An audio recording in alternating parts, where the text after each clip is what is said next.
Assalamualaikum warahmatullahi wabarakatuh. Perkenalkan, saya Faiza Cinta Agnesia dari kelas 10 TK 2. Saya akan menjelaskan rumah adat dan tradisi apa saja sih yang ada di Bali.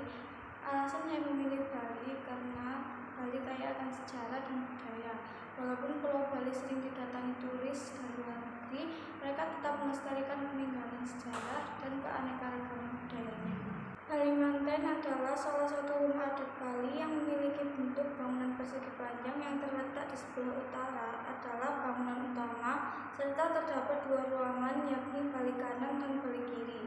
Biasanya rumah Kalimantan ini diperuntukkan untuk kepala keluarga atau anak perempuan yang belum menikah atau masih perawan.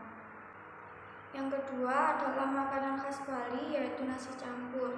Hidangan satu ini terdiri dari nasi putih hangat yang dilengkapi dengan sate lilit, suiran ayam, sisik bumbu basah genap Bali, sayur urap, dan lawar ayam. Tapi ada satu lagi nih yang tidak boleh ketinggalan, yaitu sambal matah dan sambal lembek khas Bali. Yang ketiga adalah pakaian adat Bali yaitu payas agung.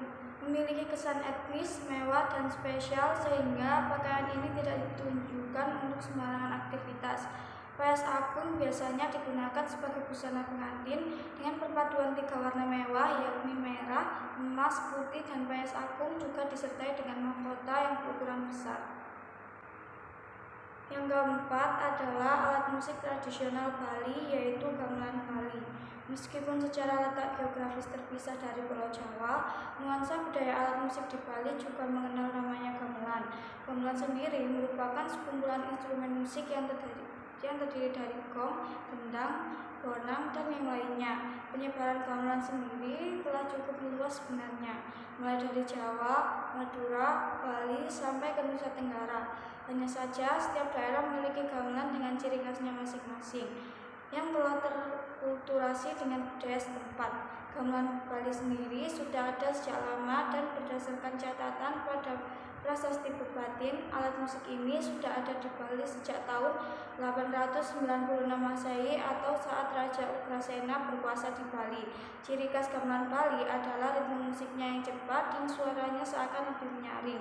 Soalnya gamelan Bali sering menggunakan ceng-ceng, alat musik berbentuk seperti piring kecil yang mengeluarkan suara nyaring. Yang kelima adalah tari Bali yang disebut tari barong. Tarian ini menceritakan perihal perseteruan pada kebajikan yang disimbolkan dengan barong dan kejahatan yang dilukiskan dengan sosok orang muda. Menurut beberapa literatur, kata barong berasal dari kata bahruang yang mempunyai makna beruang. Walaupun begitu, wujud dari binatang yang dilukiskan mampu beragam tergantung dari tipe dari barongan yang dibawa. Ada barongan bangkal, barongan macan, barongan asu, barongan gajah, dan barongan pelas-pelasan. Yang paling terkenal yaitu barongan ketet atau barongan ket yang melukiskan perpaduan pada macan, singa, dan sapi.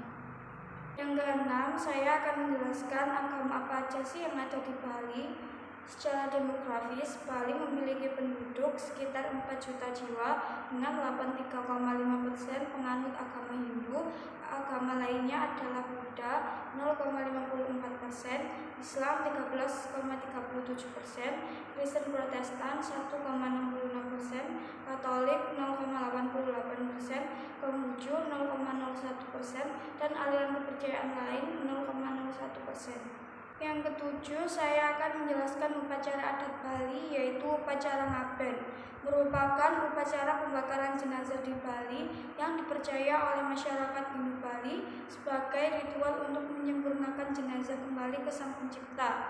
Upacara ngaben terbagi menjadi 3 jenis yaitu ngaben sawa wedana, ngaben asti wedana, dan swasta.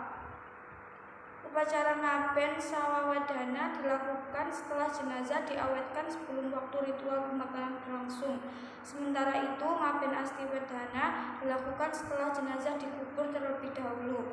Terakhir, upacara swasta dilakukan bagi penduduk Bali yang meninggal di luar daerah atau yang jenazahnya tidak ditemukan. Mengingat kebanyakan biaya yang akan dikeluarkan untuk upacara ngaben, maka tidak semua penduduk Bali bisa melakukan upacara ini untuk keluarga yang meninggal dunia.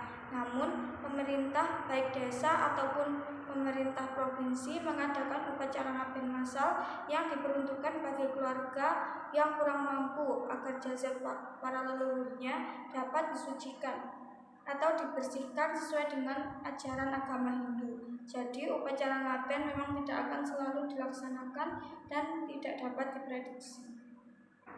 Yang ketujuh, saya akan menjelaskan kasta yang ada di Bali. Terdapat 4 kasta dalam masyarakat Bali yang diambil dari sistem warna, yaitu Brahmana, Ksatria, Waisya, dan Sudra. Dari keempat kasta tersebut, yang tertinggi menurut sistem kasta adalah Brahmana, karena dalam buku ke-10 Rigveda yang memuat tentang sistem warna tertulis, golongan Brahmana keluar dari mulut Dewa Brahmana. Golongan Ksatria dari tangannya, Waisya dari paha atau perutnya, Sudra keluar dari telapak kakinya. Karena inilah sistem kasta yang mengadopsi sistem warna, kemudian menganggap golongan Brahmana sebagai yang tertinggi. Arti kiasan yang mengatakan bahwa golongan Brahmana keluar dari mulut Dewa Brahma adalah bahwa golongan Brahmana adalah guru rakyat, karena mulut merupakan saluran buah pikiran. Oleh karena itu, golongan Brahmana merupakan kasta tertinggi dan suaranya harus didengar dan ditaati. Golongan ini terdiri atas para pendeta dan pemimpin agama. Tugasnya menjalankan upacara-upacara keagamaan. Golongan Ksatria yang dikatakan keluar dari tangan Brahma berarti bahwa golongan Ksatria menjadi golongan pemerintah, karena tangan diperlukan untuk memanggul senjata pada saat peperangan menahan serangan musuh. Golongan Ksatria terdiri dari raja, bangsawan, dan prajurit. Tugasnya menjalankan pemerintahan. Kasta Waisya keluar dari perut atau paha Dewa Brahma. Paha berfungsi pembawa tubuh dari suatu tempat ke tempat lain. Oleh karena itu, kasta Waisya terdiri dari pedagang yang membawa dagangan ke berbagai tempat. Dengan kata lain, kasta Waisya bertugas menjalankan roda perekonomian. Kasta Sudra keluar dari telapak kaki Dewa Brahma. Kaki adalah bagian tubuh yang paling di bawah. Makna kasta Sudra menjadi kasta yang paling rendah kedudukannya dan harus melayani kasta-kasta yang ada di atasnya. Mengapa Bali dapat saya rekomendasikan sebagai daerah yang patut untuk dikunjungi dan dipelajari kekayaan budayanya? Karena Bali adalah sebuah pulau yang relatif kecil, tetapi saat Anda liburan di Bali, Anda tidak akan pernah merasa memiliki waktu yang cukup untuk menjelajahi semua tempat wisata di Bali dan aktivitas liburan seru yang ada di Bali. Di awal tahun 70-an sampai sekarang, wisatawan terus berdatangan untuk liburan ke Bali. Bukan sekedar menikmati pemandangan alam saja, ketika berkunjung ke Bali, pasti para wisatawan akan dibuat takjub oleh budayanya yang terasa sangat dijunjung tinggi oleh penduduknya. Wisatawan juga bisa mengunjungi tempat di mana secara rutin diselenggarakan pertunjukan tarian yang berasal dari Bali. Bila Anda sedang beruntung, kadang wisatawan juga bisa melihat penduduk yang sedang melakukan upacara keagamaan atau ritual lainnya. Bangunan yang ada di Bali juga berbentuk sangat khas, benar-benar menunjukkan identitasnya, sulit untuk ditemukan di daerah lain. Sekian presentasi dari saya akhiri. Wassalamualaikum warahmatullahi wabarakatuh.